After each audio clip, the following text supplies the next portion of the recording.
Hey everybody, what is going on? So now we are going to dive deeper into the sales script once again.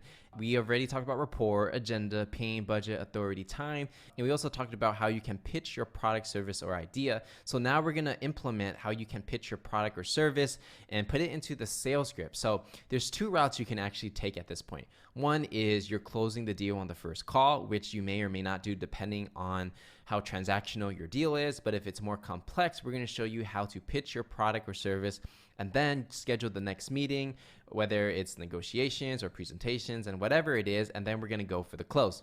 So let's go ahead and dive right in. Okay, so the first thing we're going to do is we're actually going to show you how to schedule the next steps, assuming that before you close the deal, you're going to have multiple meetings, right? And I would say most people actually fall under this bucket, but don't worry, we're also going to cover how to close the deal in one call later on in this course. But let's go ahead and show you how to schedule the next meeting. So it's going to be next steps one, right? What you want to do, schedule the next meeting, and here's the top track.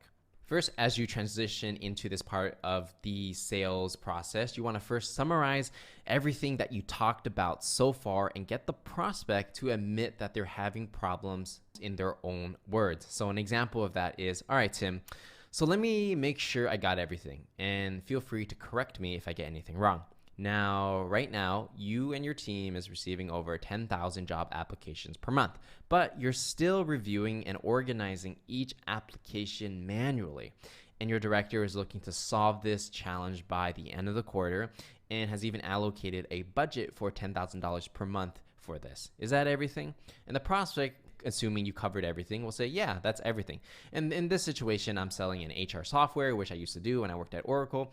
And then I'll say, all right, great. Now, a lot of companies I work with who also have similar challenges like yours sometimes say they want to fix it, but it can easily end up at the bottom of their priority list. Of course, I don't want to waste your time or mine, so I need to know how committed you are to fixing this. And the prospect might say, oh, I'm very committed to fixing this problem, right? So this is what you want them to say. You want them to admit to themselves, really, that they are committed to solving this issue. So from there, we're going to go into the next steps, part 2. And how it's going to work is now you're going to get permission to pitch your product, service, or idea, and you want to make sure you keep it less than 3 minutes. So far, you really haven't been talking about yourself. You've only been listening to the customer's problems. Now you opened up an opportunity for you to actually tell the other person what you actually do. Now that you understand everything, and you got to position yourself as a solution to their problem. So you say, all right, Julie, I might be able to help you with that. Are you interested in hearing what I do? And the prospect will say, yeah, please tell me. And here's your one sentence pitch. Great. Now what we do is we help X accomplish Y by doing Z. Now I already talked about how to pitch your product or service, right? X is your ideal customer, Y is your value, Z is your product and service. If you need a refresher, go ahead and go to the previous lesson because we're just going to move on here. So an example of that is great. Now what we do is we help high growth startups reach new audiences all around the world using Facebook advertising, right?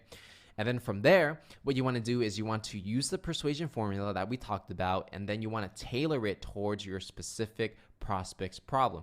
And how we know that is we use the pain pyramid to understand their problem. Then you want to talk about the challenge, solution, and why it's important and why your product is so much better. So after the pitch, the prospect is going to have some questions for you, right? And what you want to do is you want to answer all their questions directly without going into any technical details, right? So you don't want to get this call super technical. You don't want to get engineers on the line. You just want to get the person emotionally invested and committed to solving this problem. Now we're moving into part 3, right? And so now what we're going to do is we're going to close this meeting out and we're going to schedule that next meeting. So how it's going to work is once you pitch your product or service, the prospect will naturally ask you for pricing. But in complex deals, it might be too early to get into pricing because you don't know the technical details, especially if this is a qualification call and the next call maybe is a discovery call with their boss. So you don't want to talk about money at this point. You just want to get that next meeting. So an example is, before we dive deeper into pricing, I think it makes sense. I'll go ahead and zoom in a little bit more. Before we dive deep into pricing, I think it makes sense to see if there's a fit to work together first. Once we know for sure, I'm sure we can work something out that makes sense for the both of us. Does that sound fair? Prospect says, okay, sounds fair to me. Now from here, what's the next step to move forward, right? So you're asking the question, and they're going to say something like, well, I need to talk to my boss to see what he thinks, then maybe we can get on a call. You say, all right, well, that makes sense. Now, do you mind if I make a recommendation? So this is one of the key phrases. Do you mind if I make a recommendation? The prospect says, sure. Now you earn the right to basically say anything, right? So depending on your sales cycle, you're going to use one of these bullet points, or you can make up your own. So an example is, well, typically what the next step would be is that we'll schedule a discovery call where I'll get a technical specialist on the line, and we'll go through exactly how your HR system works so we can show you how we can integrate with blah, blah, blah, blah, right? So that's an example. Another one is we would get everyone involved in deciding if this is a fit or not on the call, and then schedule a presentation or whatever it is, right?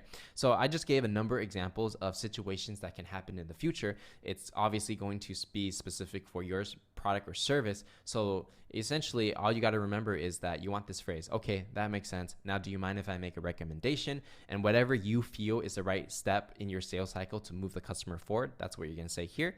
And then prospect is naturally going to agree. They're going to say, okay, well, sounds good with me. And you say, okay, great. When's the best time to schedule our next meeting? And the prospect will say, next week, Monday morning, 10 p.m., whatever it is. And then you look at your calendar. If it's a fit, you say, okay, great. I'll send the calendar invite to you and everyone on your team. And that's pretty much how you are going to close out a meeting and schedule the next one.